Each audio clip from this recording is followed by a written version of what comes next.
Bonjour, nous allons apprendre comment saisir un inventaire dans Sage SendCloud Gestion commerciale. Un inventaire va vous permettre de comparer votre stock physique et le stock qui ressort de votre logiciel de gestion commerciale Sage. Par le menu État inventaire, vous devez imprimer un état préparatoire. Par la zone Type d'impression, vous avez le choix de ne voir que les articles mouvementés ou tous les articles. Au niveau du type d'inventaire, vous pouvez choisir Cumul de stock, qui ne permet pas de saisir une date d'inventaire, Sage prenant les stocks incluant tous les mouvements, ou Stock à la date indiquée. Dans ce cas, la zone date d'inventaire s'active et les valeurs de stock sont calculées par rapport à la date saisie et au mouvement enregistré jusqu'à cette date. L'état préparatoire possède 2 colonnes vides, quantité relevée et écart à remplir manuellement. Cet état sert pour le comptage. La colonne M va reprendre les lettres correspondant au mode de suivi de stock, L pour LIFO, S pour série, F pour FIFO, C pour CMUP et G pour le mode de suivi de stock par lot. Par le menu État inventaire, vous pouvez sortir également un livre d'inventaire. Sur cet état figurent les articles, les quantités en stock et leur prix de revient. C'est un état valorisé contrairement à l'état d'inventaire qui ne sert que pour le comptage.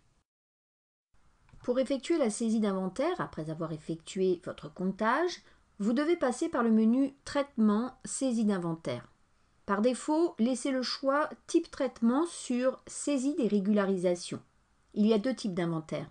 Cumul des stocks, dans ce cas l'inventaire sera calculé en fonction des valeurs enregistrées dans le volet stock des fiches articles, ou stock à la date indiquée, qui va permettre l'évaluation du stock à une date saisie dans la zone date d'inventaire.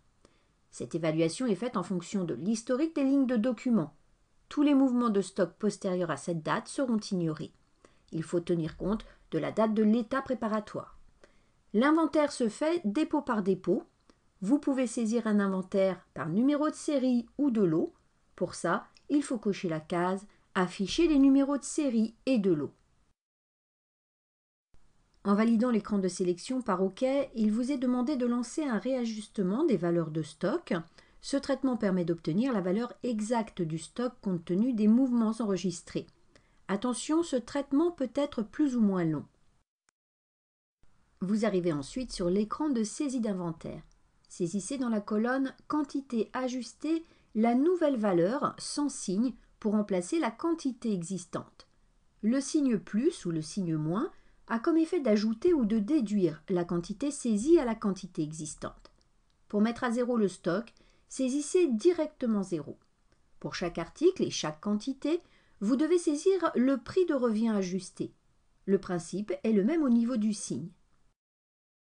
Par le bouton « Imprimer », vous pouvez éditer votre saisie d'inventaire en ne demandant par exemple que les articles qui ont été régularisés.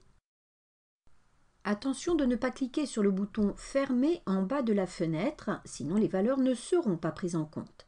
Il faut appuyer sur le bouton « Enregistrer » en haut de l'écran et lancer le réajustement des valeurs de stock.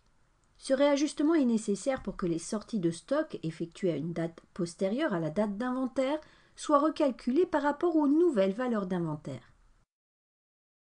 Lors de la saisie d'une régularisation d'inventaire, Sage crée, selon le cas, 1 ou 2 documents de stock. Pour un article sur lequel un stock était présent au moment de la saisie, il y aura un mouvement de sortie pour la quantité initiale en stock et un mouvement d'entrée pour la quantité ajustée. Il est à noter que la saisie d'une régularisation d'inventaire pour un article ayant une quantité à 0 en stock n'entraîne que la création d'un mouvement d'entrée pour la quantité saisie.